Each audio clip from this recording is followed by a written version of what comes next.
주시는 하나님 말씀입니다. 빌립보서 3장 13절에서 14절까지 말씀. 본문 말씀을 읽을 때 오늘 우리에게 말씀하시는 주의 음성을 들으시기를 바랍니다.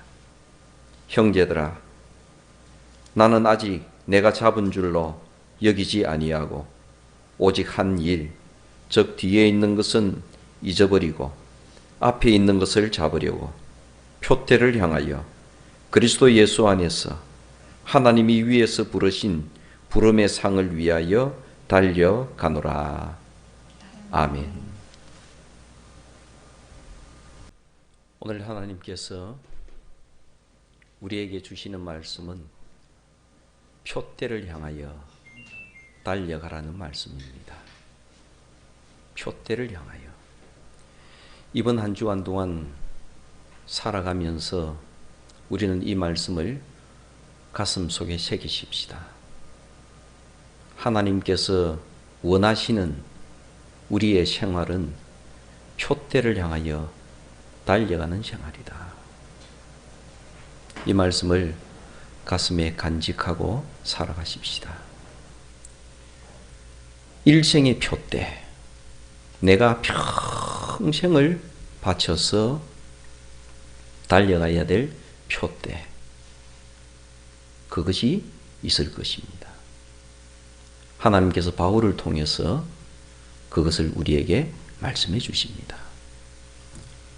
사도 바울은 일평생의 표대가 무엇이었을까요?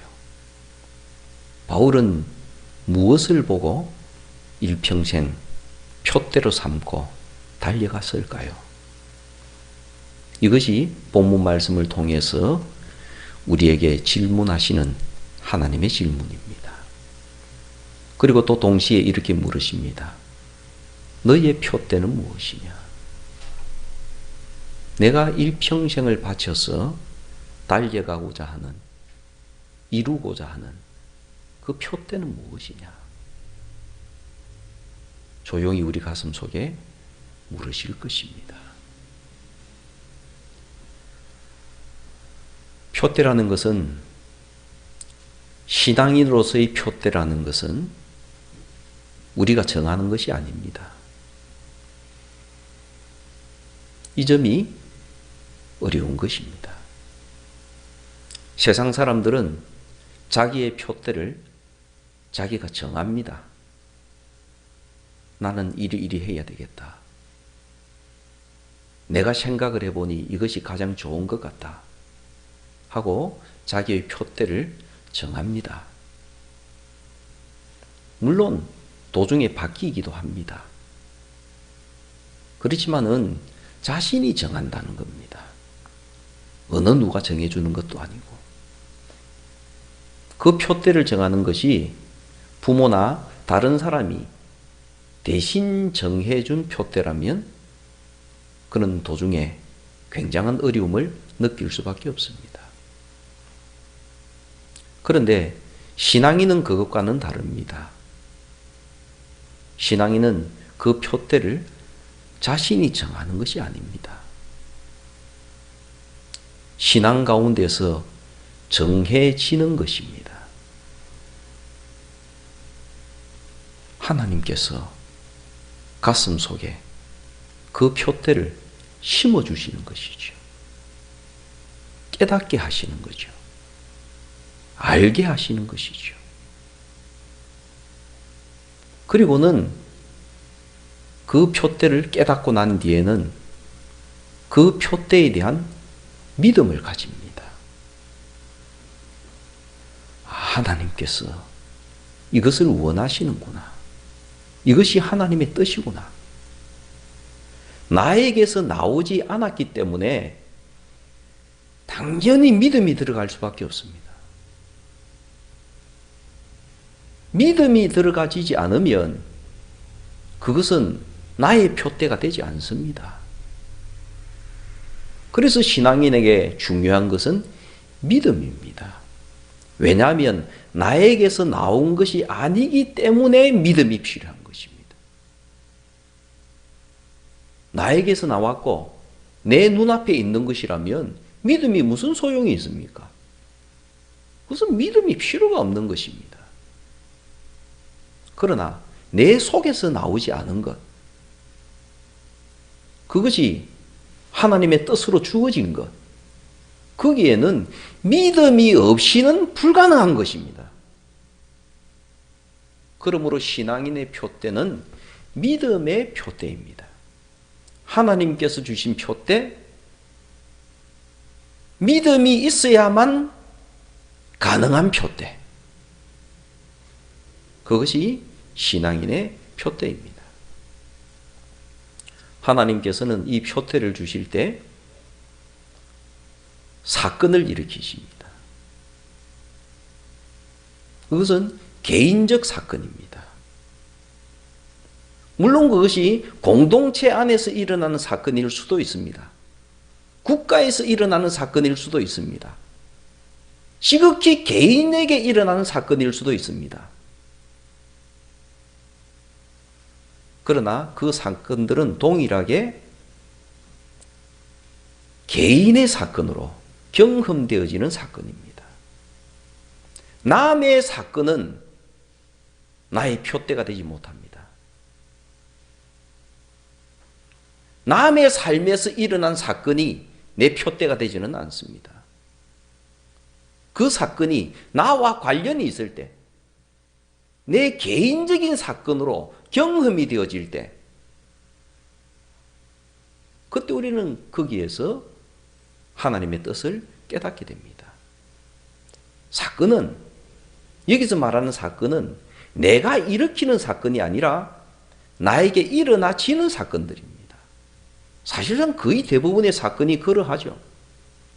큰 사건이든 작은 사건이든 내가 의도해서 일어나는 것을 보고 사건이라는 말은 잘 안 씁니다. 나에게 다가오는 것, 내가 당하게 되는 것, 그걸 보고 사건이라는 말을 씁니다. 그리고 그것이 나에게 중요한 경험으로 자리 잡을 때, 이것은 사건이죠. 어떤 중요한 것이 되지 않을 때는 그것은 사건이 아니고 그냥 일어나는 일입니다. 지나가는 일상이에요. 지나가는 일상을 보고 사건이다, 이렇게 말은 하지 않습니다. 하나님께서는 사건을 통해서 하나님의 뜻을 우리에게 전달하신다. 그것입니다. 바울에게 일어난 사건은 무엇이었을까요? 이 사건은 보통 사건과는 다른 사도 바울 본인에게는 굉장히 중요한 사건이었습니다. 왜냐하면 표대가 되는 사건은 아주 중요한 사건 속에서 표대가 일어나니까요. 표대를 발견하니까요. 그 사건은 다메섹 사건입니다. 사도 바울이 다메섹으로 말을 타고 여러 사람과 함께 가고 있었습니다. 여러분들이 잘 알다시피 그것은 하나님에 대한 충성의 길로 그는 가고 있었습니다. 그는 하나님을 절대로 반대하고자 하는 마음이 아니라 하나님께 충성을 바치는 행위로서 다메섹에 가고 있었습니다. 그는 생각하기를 하나님께 충성하는 것은 나사렛파, 예수를 그리스도로 믿는 이 나사렛 당들을 붙잡아서 그들을 감옥에 넣는 것, 그것이 하나님에 대한 충성이라고 그는 확신했습니다. 사도 바울은 예수님을 믿기 전에도 하나님을 열심히 믿는 사람이었습니다. 그런데 그의 일상적인 삶 가운데서 갑자기 예상치 못한 사건이 돌발적으로 일어나게 된 겁니다. 이건 전혀 바울이 예상하지 못했던 겁니다. 그 사건이 하늘에서 음성이 들리고 빛이 나고, 그러면서 자기는 그것 때문에 너무너무 충격을 받고 놀라서 말에서 굴러떨어지고, 그리고 거기서 들린 음성이 사울아, 사울아, 내가 왜 나를 핍박하느냐 하는 말이었습니다. 그는 이 엄청난 사건 앞에서 압도되어 버렸습니다. 눈도 멀어버렸고 식음을 전폐하고 그런 이 사건 앞에 완전히 압도되어져서 쓰러져 버렸습니다. 그리고 이 사건은 바울의 일생을 바꿔 놓았습니다. 그의 일생의 표대를 바꿔 놓았습니다. 달려가야 될 그 표대를 이 사건은 바꾸어 버렸습니다. 이 사건이 일어날 때 주변에 다른 사람들도 있었습니다. 그런데 주변에 있던 다른 사람은 이 사건 때문에 그의 표대가 바뀌지 않습니다.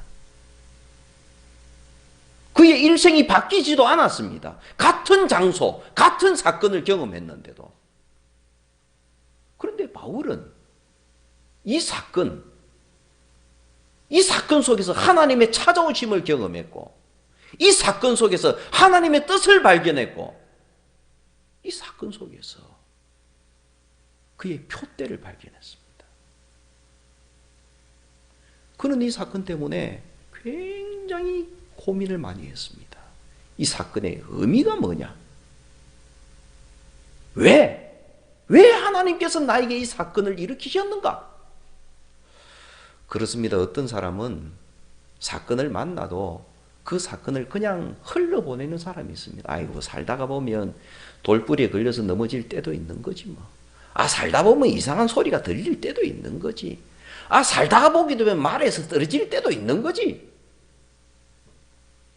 어떤 사람은 그 사건을 만나도 흘려보내는 사람이 있습니다. 아, 그냥 다 잊어버려. 뭘 그렇게 중요하게 생각을 하나? 그냥 다 잊어버려. 그러나 바울은 이 사건의 의미를 깊이 생각합니다. 그리고 성경 말씀을 통해서 깊이 연구를 합니다. 이 사건을 붙들고 그는 광야로 들어갑니다. 몇 년간을 그는 이 사건의 의미를 찾기 위해서 성경을 공부를 합니다. 그리고 광야에서 얼마나 기도 생활을 열심히 할지 모릅니다. 어떤 사람에게는 일상이나 어떤 사람에게는 표적이 나타나는 것이 사건입니다. 우리의 일생도 사건으로 연결되어져 있습니다. 거의 대부분의 삶은 일상적인 겁니다.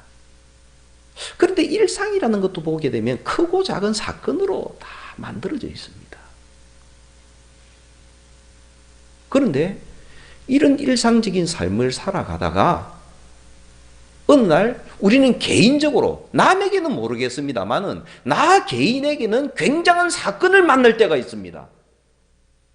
그것이 질병이든지 경제적 고통이든지 가정의 어려움이든지 개인적인 혼란이든지 국가적인 위기든지 그게 어떤 사건인지는 개인마다 다를 것입니다. 그러나 큰 사건이 나에게 부딪혀 올 때가 있습니다. 그리고 그 사건 앞에 내가 압도되어질 때가 있습니다.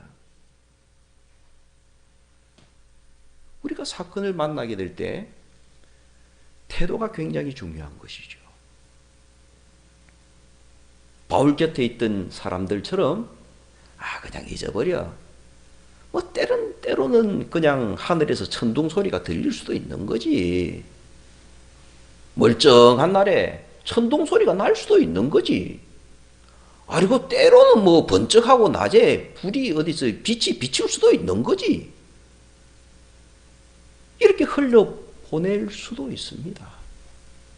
그러나 바울처럼 그 속에서 하나님의 음성을 듣고 빛을 발견하는 사람도 있습니다. 그래서 우리에게 주어지는 큰 사건들을 흘러보내면 주의 뜻을 발견하지 못합니다. 하나님의 뜻은 언제나 사건을 통해서 우리에게 찾아오니까요.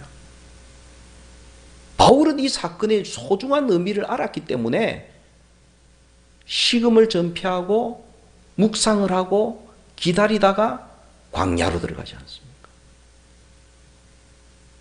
사도 바울은 광야로 들어갔습니다. 그리고 그 광야에서 처절하게 낮아집니다. 그 광야 속에서 철저히 하나님 앞에서 낮추며 말씀과 기도로 하나님 앞에 씨름을 합니다. 그리고 드디어 그것을 깨닫게 됩니다. 무엇을 깨닫게 됩니까? 무엇을 깊이 알게 됩니까? 바울이 이 사건을 통해서 깨달은 것이 뭡니까? 이것입니다. 십자가에 달린 예수가 부활하셨다. 이것이 이 사건을 통해서 그가 깨달은 겁니다. 십자가에 달린 그 예수는 부활하셨다. 부활하셨다는 것은 하나님의 능력이 그에게 임하셨다는 겁니다. 부활은 하나님 외에는 아무도 못하는 겁니다. 하나님만이 부활시킬 수 있는 겁니다. 그러면 십자가에 달린 그 분은 우리가 생각하듯이 죄인이 아니다.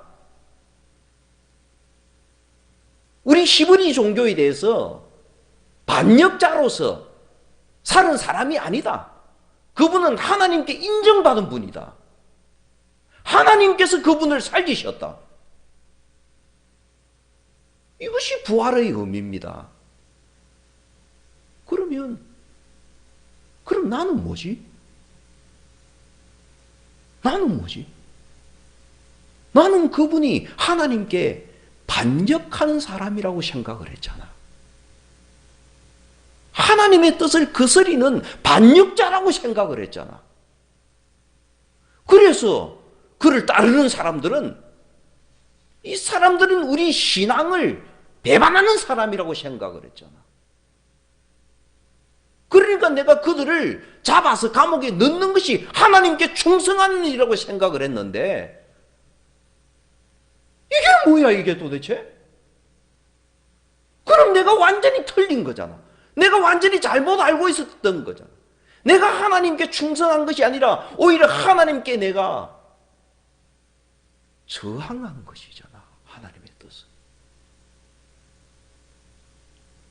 이 도대체 내 생각과 내 삶은 뭐냐? 엉망이 되어버렸습니다. 그 사실을 깨닫고는. 그래서 그는 입을 닫습니다. 그래서 그는 광야로 들어가는 겁니다. 내 인생이 뭐냐 도대체가 이게. 내가 똑바로 신앙생활을 하고 있는 것이라면 어떻게 이런 멍청한 짓을 내가 할 수 있는가? 사도 바울은 심각하게 고민을 했습니다.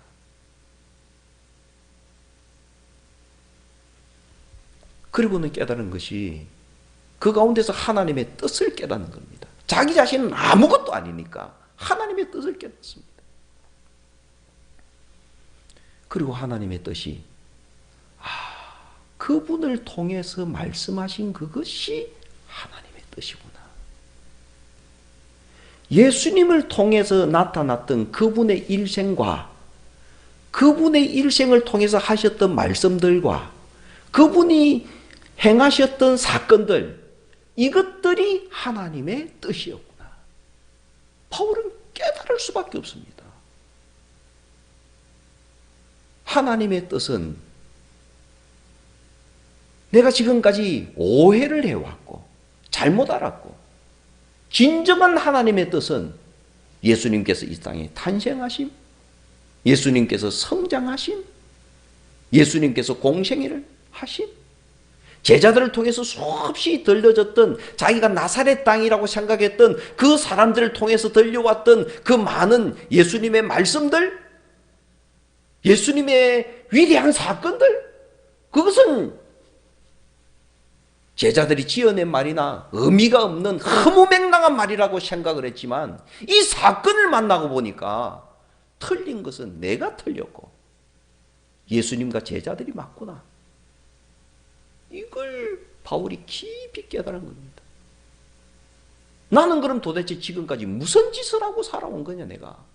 하나님을 믿는다고 하면서도 나는 도대체 무슨 짓을 하면서 지금까지 살아온 거냐? 깊은 자기 자신에 대한 고뇌가 있었습니다. 그리고 거기에서 그는 자기 자신의 표대를 발견합니다. 그 표대는 하나님의 뜻이었습니다. 그럼 하나님께서 나에게 원하시는 나의 일생의 목표가 뭘까? 내 표대는 무엇일까? 바울은 깊이 고민을 합니다. 그리고 그 가운데서 대답이 나옵니다. 그것은 하나님의 나라다. 예수님께서 이 땅에 오셔서 하나님 나라를 전파하셨다. 아니, 예수님의 탄생 자체부터가 하나님의 나라의 선포였다. 우리가 이미 성탄절, 대림절, 주현절을 통해서 그 자체가 하나님 나라의 선포라는 것 깨닫지 않았습니까? 만민을 위해서 예비하신 것. 이분은 이방의 빛으로 오신 분. 이분은 이스라엘의 영광으로 오신 분. 이분은 베들레헴에 나시면서 낮은 자를 찾아가신 분. 목자들에게 소식을 전하신 하나님. 이방인들을 불러서 경배하게 하신 분. 이것이 하나님 나라 아닙니까? 아마 사도 바울은 다른 성경도 많이 공부했지만 특별히 이사야서를 열심히 이 기간 중에 공부를 했을 겁니다. 거기에 하나님의 나라가 분명하게 나오니까요. 사자가 어린 양과 함께 뛰노는, 어린아이가 독사의 굴에 넣어도 해됨이 없는 것, 가난한 자와 부자가 함께 어울려져서 사는 세상. 나는 너무 낮다고 생각했던 사람이 높아지는 세상. 높다고 생각했던 사람이 낮아지는 세상. 병든 자가 고침을 받는 세상. 나는 많은 것을 가지고 있다고 생각하는 사람들이 낮아지는 세상. 함께 어우러져 가는 거죠. 같이 평화롭게 살아가는 거죠. 그것이 하나님 나라죠. 그 하나님의 나라가 이 땅 위에 선포되어졌고 이루어졌구나. 그리고는 예수님의 말씀을 열심히 공부를 합니다. 예수님의 사건들을 열심히 공부를 합니다. 예수님께서 간음 중에 잡힌 이 여인을, 그 지극히 낮은 여인을 살려주시면서 사람답게 만들어주시고 일상적인 생활을 하도록 돌려보내신 것, 이것이 하나님의 나라였구나. 다른 사람들은 그 집에 가지 않는데 예수님께서 세리의 집에 가셔서 세리와 같이 삭개오의 집에 가셔서 함께 식사를 하시고, 이것이 하나님 나라였구나.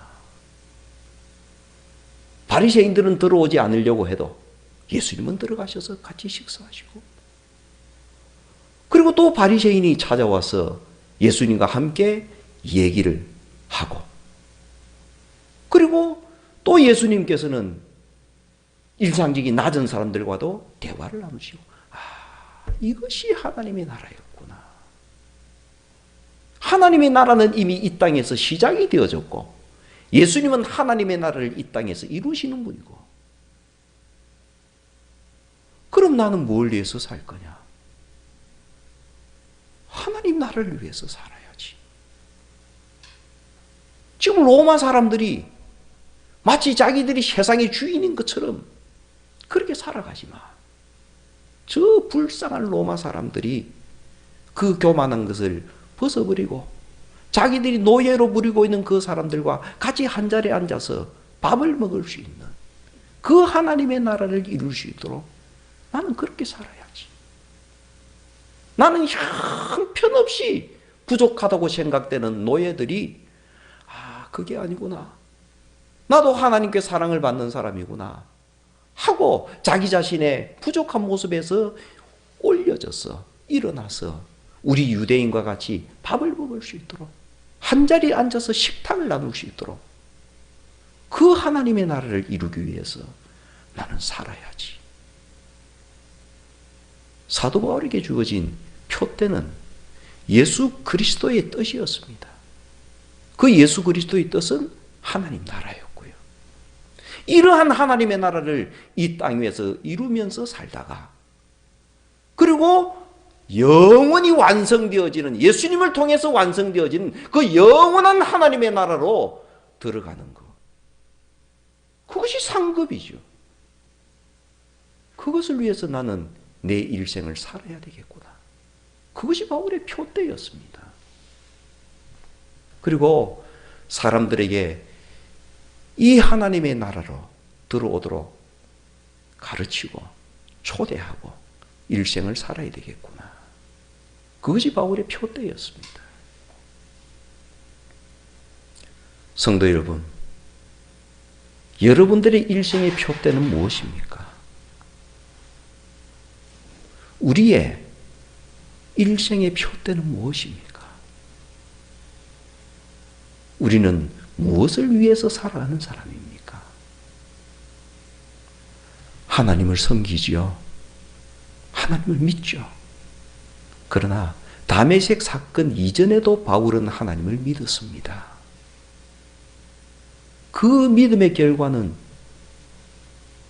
사람들을 해치는 것이었습니다. 웃기지 않습니까? 하나님을 믿는 믿음이 사람을 해칩니다.